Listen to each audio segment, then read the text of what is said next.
Good morning. This morning, let's see, what's our question today? Jesse Parrish, Reno, Nevada, asks, how did you build your booth? Did you get plans off the internet or did you plan it all out yourself? I'm using moving blankets in a closet right now, but I want something better. Not sure if I want to build one or buy one. When did you build yours?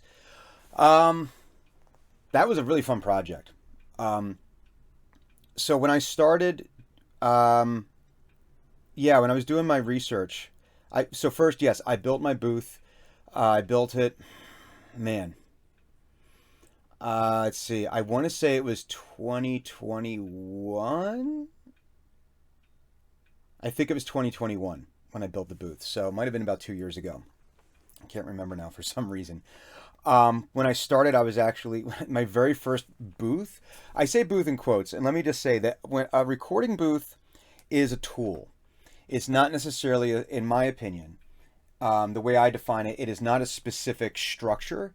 It is whatever space that you have that has been dedicated to getting the best sound possible.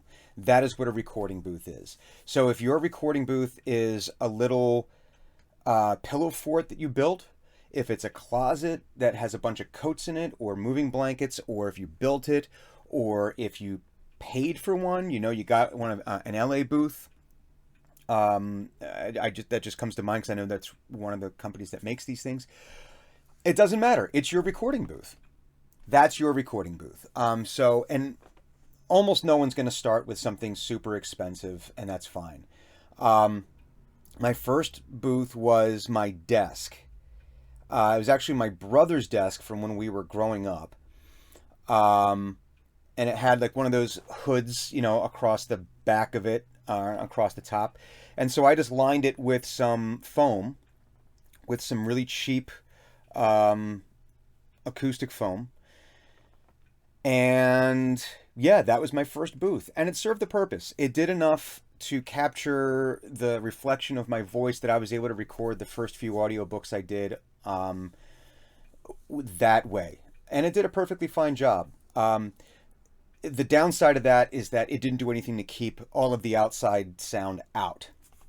I'm on the second floor, right across the street from a school. So there was a lot of, any car that drove by would force me to stop.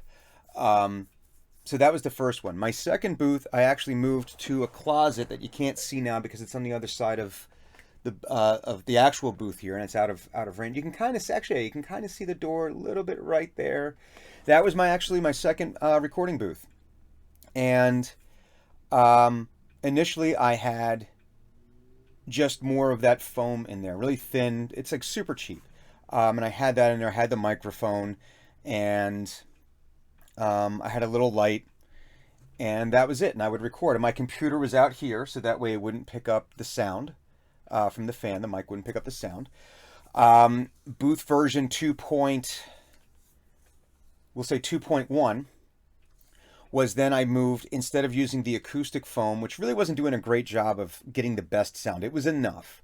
I then built rock wool panels. I just took rock wool. It's like 2.5 inches thick. Bought a bale of it for like $50. I framed it out, covered it in burlap. You can cover it in just about anything, but I just covered mine in cheap burlap that I got from Joann Fabrics. Mounted that in there. It dramatically improved the sound inside the booth. It did a little bit to help keep the sound outside the booth from getting in. A little bit, not a lot. That was 2.1. Version 2.2 was then I moved a monitor into the booth. And that's what allowed me to start doing punch and roll. And actually, do I still? Oh, I do.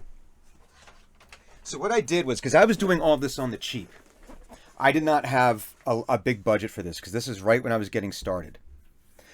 So what I did is I have a friend of mine, my friend Yvonne Martino, who's an awesome dude, first of all. Just a really, really awesome dude. And I'm really very happy that I can call that guy my friend.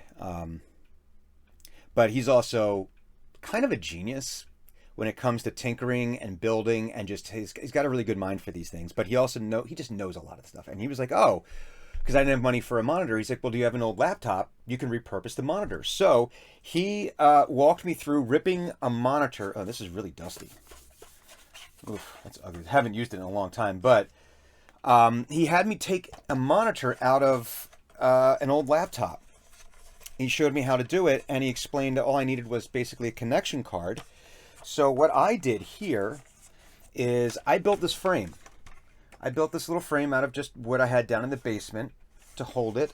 I repurposed, this was, so I had a, I think this was a mount for a tablet that I had in, yeah, I had a tablet in the booth for doing the audiobooks and whatnot. And it was cool because then I didn't have to constantly print out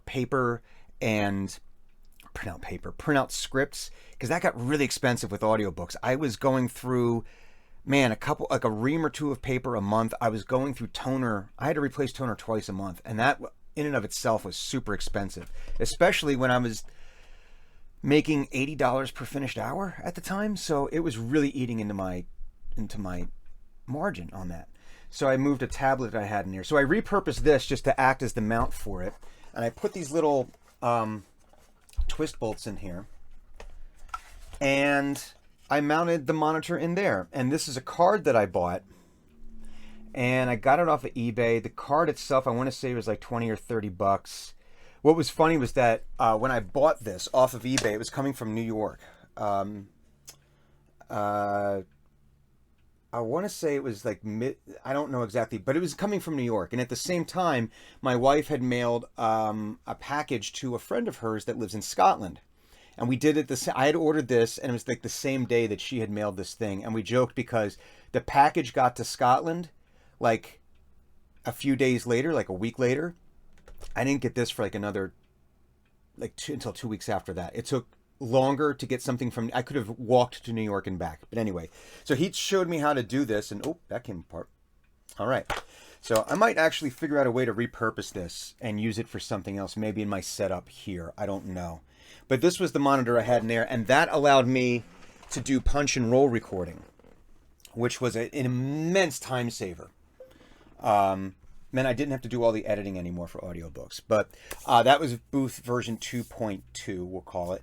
And then, yeah, in 2021, I built my booth. And I'll take everyone on a tour on that eventually. I know there's a video on Edge Studios website. I was part of the first home studio show and tell, and I took people around that. But my computer was being wonky, or Zoom was being wonky. I had to use my cell phone, and it wasn't great. So I'll take everyone on a tour of the booth at another time. But yeah, how did I build it? Yeah, I planned it out myself. I went on the internet. And I did a lot of research. I wanted to make sure I was looking at the right sources, that I was getting the right ideas, and I was able to amalgamate kind of what needed to be there. And the big things were a booth. First and foremost, it has two purposes. First purpose that it absolutely has to have, that is a non-negotiable, is that it needs to protect the sound inside the booth so you're getting the best possible sound into your microphone. I've said it before, the only hard and fast, non-negotiable rule in voiceover is you must have good sound. Everything else, just about everything else, is subjective. It doesn't matter how awesome your audition is. You could have the best audition and be the perfect voice for a project. If you have bad sound, because you're picking up the cars outside that you might be hearing the room echo. If you hear that, it does not matter how great your audition is. You're not going to be selected. So yes, I was trying to figure out how to get the best sound inside and how to keep the outside sound out, because that's the second purpose of a booth. Once you've achieved the first, you can start working on the second. And that was what was keeping me, one of the things that was keeping me from being as effective and as efficient with my voiceover stuff, especially with audiobooks. So I planned it out. I will admit, I'm handy.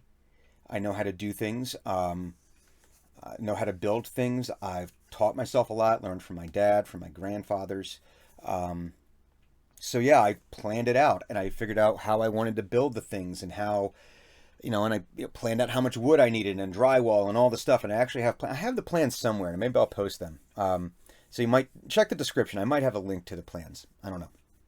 But yeah, so I planned it out, and then I saved up. Once I knew what it was, I planned out and I saved up the money. And I think all in all, I was about $1,500 to build the booth myself, which was, is it as good as, say, something I could have gotten from LA booths?